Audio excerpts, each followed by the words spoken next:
दोस्तों welcome to my channel Gyanvani. मैं आपका दोस्त शंभू। आज हम लोग बात करेंगे बीए पार्ट 1 का टॉपिक मगध राज्य के उत्कर्ष के क्या कारण थे। तो इसे हम लोग ध्यान से देखते हैं। सबसे पहले परिचय होगा, तो आप इसी से निकाल लेंगे परिचय अपने अनुसार से। मैंने पिछले कई वीडियो में बताया है, अपने अनुसार से उसे वीडियो परिचय को लिख सकते हैं। क्वेश्चन के मुख्य आंसर पे आते हैं, बॉडी पे आते हैं। कारण, क्या कारण है कि मगध राज्य ही उत्कर्ष हुआ 16 जनपदों में से, बाकी क्यों नहीं हुए? तो मगध के साथ कुछ विशेष परिस्थितियां जुड़ी हुई थी। कोई भी राज्य के उत्कर्ष के लिए जो है वहाँ की जो परिस्थितियां होती है वो महत्वपूर्ण होती है, और जब वो सारा का सामंजस्य एक रूपता के साथ, एक बढ़िया मैनेजमेंट के साथ हो जाता है, तो वह देश हो, राज्य हो, वो आगे चला जाता है। हम लोग इसी को बारी बारी से देखते हैं। सबसे पहला कारण, मगध का जो लोकेशन है उसकी भौगोलिक स्थिति का हम लोग अगर देखेंगे तो मैक्सिमम जो है आपको कारण यहीं से मिल जाएंगे। भौगोलिक परिस्थिति में क्या है कि जो मगध की जो राजधानी थी, ठीक है, एक तो गिरिव्रज थी और दूसरी पाटलिपुत्रा थी। तो ये जो है गिरिव्रज भी चारों बगल से पहाड़ से घिरा था, और जो पाटलिपुत्रा जो राजधानी थी वो तीन ओर से जो है नदी से और एक ओर से पहाड़ से घिरा हुआ था। तो जिसके कारण जो है शत्रु देशों के लिए ये इसको जीतना बड़ा ही टफ काम था। तो ये राजधानी पूरी सुरक्षित थी, तो मगध को जो है ये मौका जो है मिला।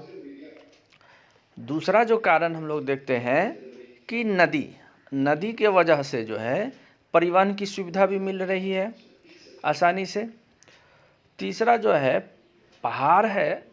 दक्षिण बिहार में जब आप जाएंगे, जो आज झारखंड का इलाका है, पूरी तरह संसाधन से रिच है।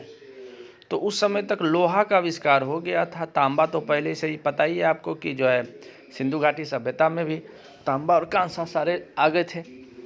तो अब लोहा का आविष्कार हो चुका है। तो लोहा के माध्यम से जो है हल का निर्माण हो रहा है, बैलगाड़ी के चक्के जो है बनाए जा रहे हैं, हथियार बनाए जा रहे हैं। तो ये बेनिफिट मिल रहा है। और यह जो क्षेत्र है गंगा और यमुना, ठीक है, इसका यह दोआब का क्षेत्र है, ये मतलब उपजाऊ भूमि है। तो उपजाऊ भूमि में कृषि भी बढ़िया होती है, तो उसकी उत्पादकता बढ़ेगी। उसको आर्थिक परिस्थितियों में हम लोग देखेंगे तो वो उसके कारण भूमि उपजाऊ है। और जंगल होने से जो वन संसाधन उपलब्ध हो सकते हैं वो आसानी से उपलब्ध है। ये जो है जंगल, पहाड़, नदी, भूमि, यही इस क्षेत्र के भूगोल है। और इसी के माध्यम से जो उपयोगी चीज़ मिल गया उस समय, उसके कारण वो राज्य आगे बढ़ गया।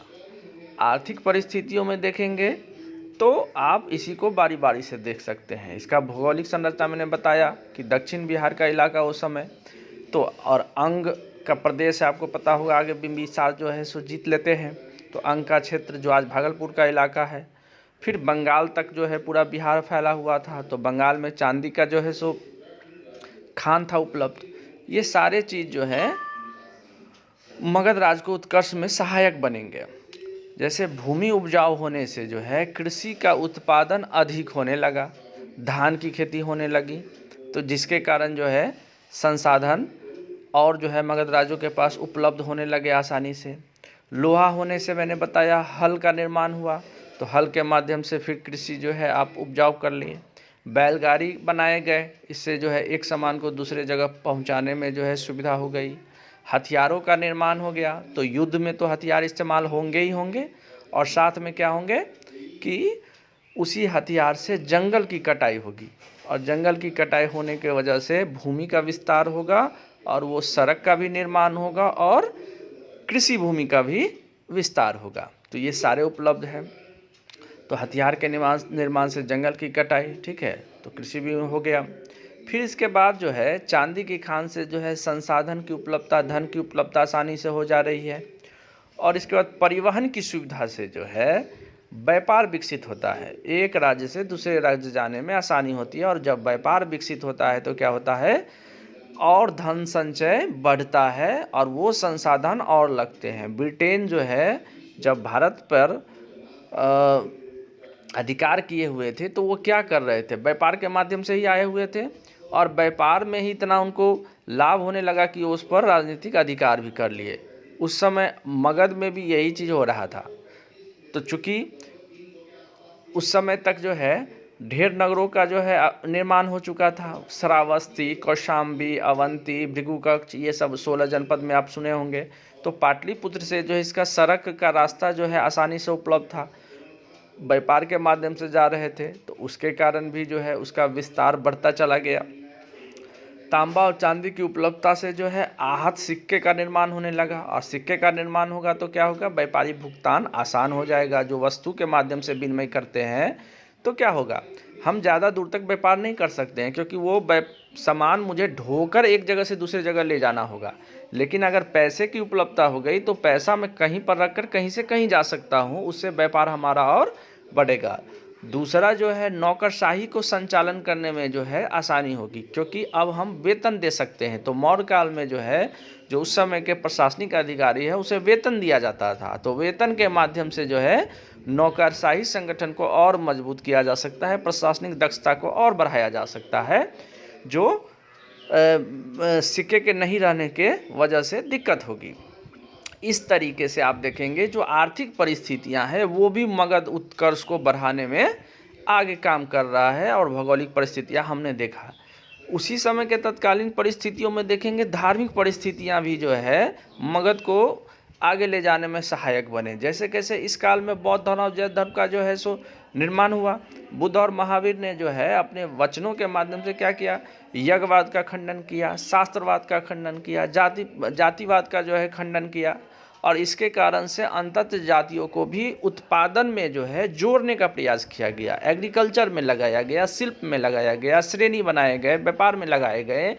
तो इसके कारण जो है मगध की जो है जो धन धान्य है वो और बढ़ता चला गया। तो धार्मिक परिस्थितियों ने भी जो है मगध को आगे बढ़ाने में महत्वपूर्ण भूमिका निभाया। और इसके बाद जो है भौगोलिक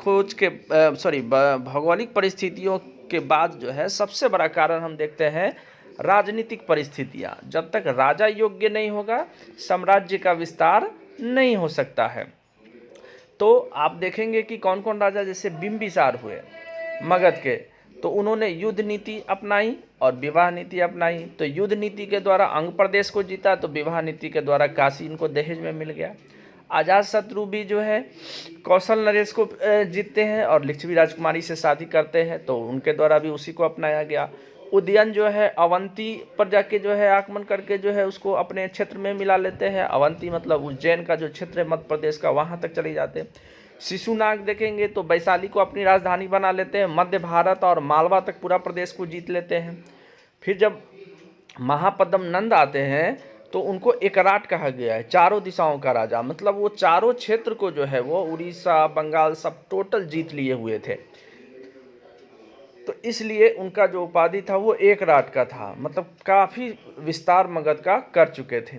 चंद्रगुप्त मौर्य के समय में जो है सेल्यूकस से उनका युद्ध होता है, जो आपको पता ही है, और उसके माध्यम से जो है वो उनकी बेटी से शादी करके 500 हाथी देकर वो काबुल, कंधार, मकरान, हेरात, यहाँ तक कि हिंदू कुछ पर्वत तक का जो इलाका है, जो आज का आप पाकिस्तान देख रहे हैं, अफ़गानिस्तान देख रहे हैं, वो सारा इलाका मगध राज्य में मिला लिया जाता है।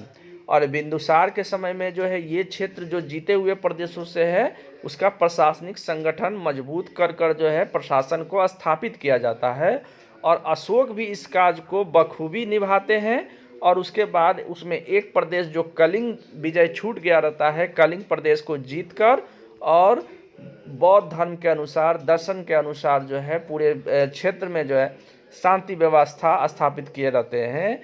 ये मगध का उत्कर्ष तब तक हिंदू कुश पर्वत से लेकर और नीचे जो है आपको पांड्य, चेर, चोल, ये नीचे को छोड़ दिया जाए तो बाकी के सारे प्रदेश जो है वो पूरे भारत के हैं। कामरूप प्रदेश, असम वगैरह टोटल जो है ये मगध का राज 6ठी-7वीं शताब्दी में जो है विभिन्न राजाओं के द्वारा जीत लिए जाते हैं। तो भौगोलिक परिस्थिति, आर्थिक परिस्थिति, धार्मिक परिस्थिति और राजनीतिक परिस्थिति, ये सारे परिस्थितियों ने जो है मगध राज्य के उत्कर्ष में योगदान दिया।